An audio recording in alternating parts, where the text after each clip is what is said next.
Hello guys, today the topic we are going to see is API gateway. First of all, you should know what is an API gateway. And also, this video suits for the people if you are looking for a best API gateway, or are you already using Spring Zuul and you want to shift for the better API gateway. Those people also can look at this video.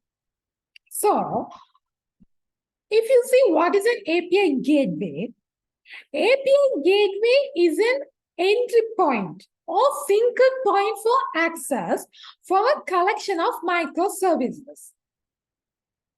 That means you are hosting different microservices on different servers, right? For example, event microservice on A081, organization microservice on A082, like those on different ports, you are hosting different microservices. So if you're not using API gateway, you will access the microservices independently on their servers. But if you're using API gateway, you're not going to access that microservice individually. You're going to access one point, and that point will redirect you to that specific microservice. So you're going to access one specific point, not all the microservices directly. That is why it is mentioned as an API gateway, act as an entry point or single point of access for a collection of microservices or backend services. So, these are typically used to control access to backend services, handle authentication, and route requests to the appropriate service. How it is possible? Because when you are using API gateway, you are not going to directly access each microservices, right? You are going to access all microservices to a single point. So, it's easy to handle authentication on the single microservice. And at the single point, at that point will redirect your request to the appropriate service where you want to access. Any external client cannot access the microservice directly, but can access them only through the application gateway.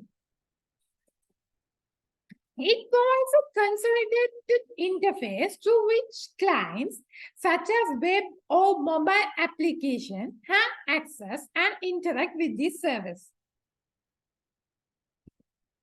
Now let's look why we need an API gateway.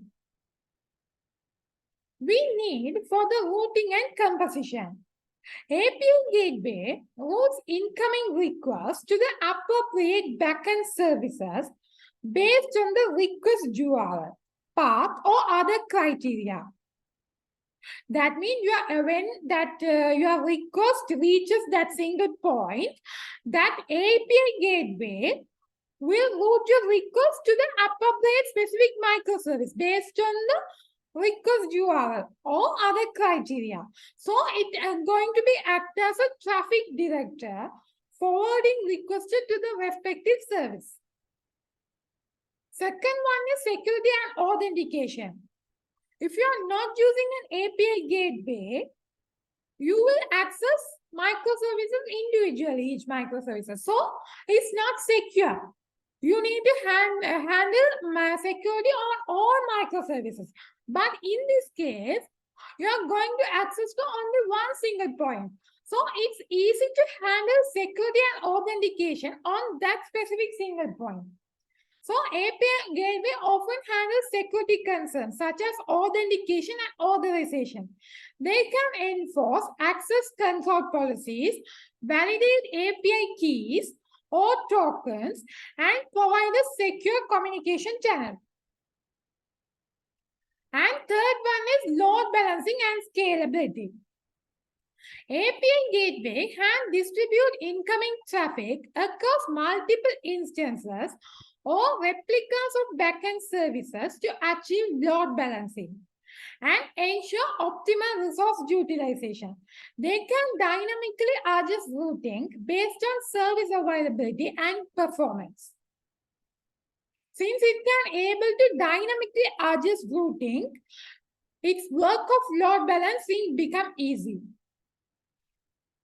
The fourth point is caching and performance optimization. API Gateway can hash responses from backend services to improve performance and reduce load to those services. Hashing strategies can be applied based on HTTP headers, query parameters, or other criteria. That means for the backend, for the responses you need very often, API Gateway can hash responses. So you don't need to often get it from the backend. So your performance speed will increase. Now let's see the examples of API Gateway. There are two examples for the API Gateway, Spring Cloud Gateway and Spring Zuul. Spring Zuul is the oldest example and Spring Cloud Gateway is the newest example. But now Spring Zuul is depreciating. So it's better to use Spring Cloud Gateway, not Spring Zuul. If you see what are the differences between Spring Cloud Gateway and Spring Zuul, Spring Cloud Gateway is a non-blocking API, while Spring Zuul isn't blocking API.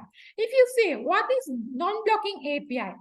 Non-blocking API in the sense it can handle a large number of concurrent connections with a limited number of threads, providing better scalability and performance. So this means non-blocking means you can able to handle large number of concurrent requests. That means parallelly you can able to handle multiple requests. But blocking API in the sense request processing thread is blocked until a response is returned from the proxy service. So you have to wait until the response is returned. So it leads to the poor performance under heavy load. So Spring Zuul is not good under heavy load.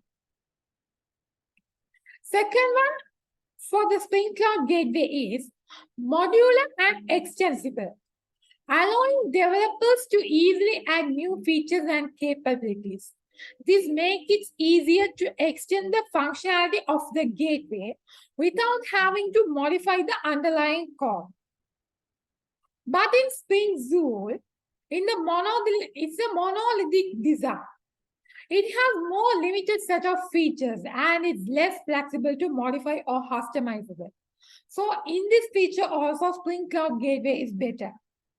Spring Cloud Gateway has rich filter API, but Spring Zuul has a limited filter API. Spring Cloud Gateway closely integrated with other Spring Cloud components, but Spring Zuul has the limited integration with other Spring Cloud components. So due to these reasons, Spring Zuul is depreciating now. So it's better if you are looking for a new API gateway, you are better to go with the Spring Cloud Gateway. Now let's see how we are going to implement the API gateway using the Spring Cloud Gateway method. There are two methods for the implementation. Let's see the one method. In one method, you are going to create separate class for this. And on the separate class, you will define route locator and you will build the routes. So, for example, I want to redirect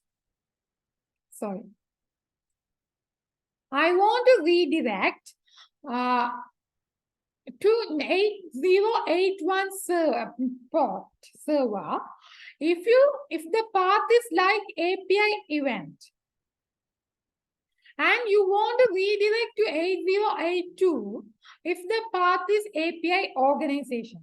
So that's the meaning. You need to redirect to this one if the path is this, and you need to redirect to this one if the path is this. That's the meaning. And in the application.properties file, you will hold the current server port 8080. That means now requests are reaching 8080. That means API gateway. The Spring Cloud gateway is hosted on 8080. All the requests are reaching 8080. And on the 8080, you are going to redirect to 80801 or 8082 according to the path of the URL. Method 2.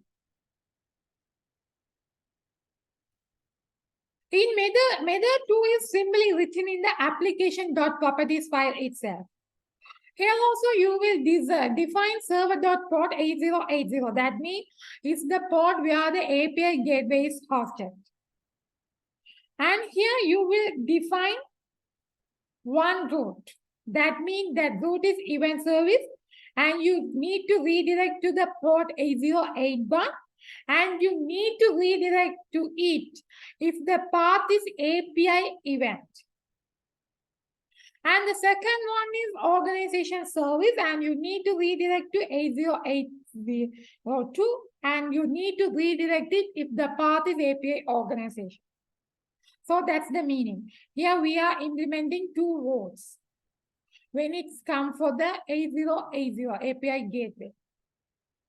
So which method is better? Method 1 or method 2? If it's simple, like if it contains only two routes, you can simply define an application.properties file because it's more simple. But this method 1 is more customizable. So if you are looking for more customizable method, method 1 is better. If you are looking for more simpler method, that means with 2 or 3 routes only, application.property file is better. So you can follow me for more similar posts on LinkedIn. My profile is Sibana Govindaraja. Bye-bye until we meet under the next time. Thank you.